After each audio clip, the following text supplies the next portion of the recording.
காலையில் ஓபிஎஸ்க்கு வந்த நல்ல செய்தி. இபிஎஸ் அலர்ட், இபிஎஸ் அதிர்ச்சி. மிக முக்கியமான ஒரு தகவல் ஒன்றை பார்க்க போகிறோம் நண்பர்களே. வீடியோவை முழுமைக்குமே ஸ்கிப் செய்யாமல் பார்க்குமாறு கேட்டுக்கொள்ளப்படுகிறது.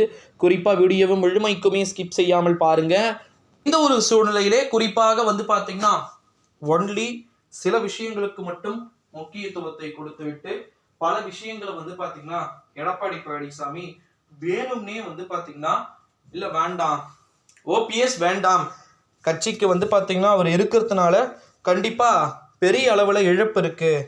ஸோ ஒற்றை நபரை கட்சியில் வச்சுக்கிட்டு ஒன்றுமில்லாத உப்புக்கு சப்புக்கும் உதவாத ஒரு நபராக நம்முடைய ஓபிஎஸ் இருக்கிறார் அப்படின்ற குற்றச்சாட்டுக்கள் அதிகமாக ஓபிஎஸ்க்கு அடுத்த கட்டமாக பார்த்தீங்கன்னா அடுத்தடுத்த விதமான செய்திகளை தேர்தல் ஆணையமும் சரி, மற்ற விதமான அமைச்சர்கள் தரப்பிலிருந்தும் சரி, அதாவது முன்னாள் அமைச்சர்கள், இப்போ இருக்கக்கூடிய அமைச்சர் பெருமக்கள் அப்படின்னு சொல்லிட்டு எல்லாருமே பார்த்தீங்கன்னா அதற்கான முயற்சிகளை எடுத்து ஓபிஎஸ்ஐ மீண்டும் பார்த்தீங்கன்னா அணியில், அதாவது குறிப்பாக அதிமுகவின் சார்பில் பார்த்தீங்கன்னா இணைக்கிறதுக்கான அனைத்து விதமான வேலைகளும் தற்போது மிக சுலபமாக நடைபெற்று கொண்டு இருக்கிறது அப்படின்னு சொல்லிட்டு தொடர்ந்து பேசப்பட்டு கொண்டு இருக்கக்கூடிய சூழ்நிலையிலே ஓபிஎஸ் அடுத்தடுத்த கட்டங்களாக மிக முக்கியமான ஒரு நகர்வை எடுக்கிறதுக்கு வாய்ப்பு இருக்கு அப்படின்னு சொல்லிட்டு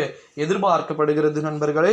ஸோ பன்னீர்செல்வத்தை பொறுத்த வரைக்கும் எடப்பாடி பழனிசாமியோடு மீண்டும் 2026 ஆண்டு தேர்தலுக்குள் இணைந்து ஆக வேண்டிய ஒரு காலகட்டாயத்திற்கு தள்ளப்பட்டு இருக்கிறார். ஸோ அப்படி இருக்கக்கூடிய பட்சத்தில் கண்டிப்பாக பார்த்தீங்கன்னா ஓபிஎஸ்க்கு ஒரு மிக முக்கியமான ஒரு நல்ல செய்தியை பார்த்தீங்கன்னா கொடுக்கறதுக்கு தேர்தல் ஆணையத்தின் மூலமாகவும் காத்திருப்பு பட்டியல்கள் காத்து கொண்டிருக்கிறது. அதாவது பொதுச் செயலாளராக நீங்கள் எப்படி எடப்பாடி பழனிசாமியை அறிவிக்கலாம் அப்படின்ற ஒரு விஷயத்தையுமே சொல்லியிருக்கிறாங்க. ஸோ அப்படி பார்க்கும்போது கண்டிப்பாக பார்த்தீங்கன்னா ஓபிஎஸ்க்கு புதிய நல்ல செய்திகளை பார்த்தீங்கன்னா கொடுக்கறதுக்கு அனைத்து விதமான முயற்சிகளையுமே பார்த்தீங்கன்னா நம்முடைய எடப்பாடி பழனிசாமியாக இருக்கட்டும் அல்லது மற்ற விதமான அமைச்சர்களாக இருக்கட்டும், முன்னாள் அமைச்சர்கள் எல்லாருமே பார்த்தீங்கன்னா முடிவு செய்திருப்பதாக தகவல்கள் அப்படின்றது வெளியாகி இருக்கிறது. இந்த ஒரு சூழ்நிலையில தான் ஓபிஎஸ்க்கு அடுத்தடுத்து வரக்கூடிய செய்திகள் மிகவும் முக்கியமான ஒரு நிகழ்வுகளை கொடுக்கக்கூடியதாக இருக்கும் அப்படின்னு எதிர்பார்க்கப்படுகிறது. ஸோ வெயிட் பண்ணி பார்க்கலாம் நண்பர்களே. ஓபிஎஸ் ஆக இருக்கட்டும் அல்லது எடப்பாடி பழனிசாமியாக இருக்கட்டும், யாராக இருந்தாலும் பொதுமக்கள் என்ன பண்ணுறாங்களோ அதுதான் பார்த்தீங்கன்னா உண்மையான விஷயமா பார்த்தீங்கன்னா இருக்கும்.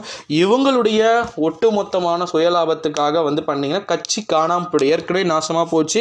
ஸோ இன்னும் நாசமாக போகிற மாதிரி ஆகிடக்கூடாது.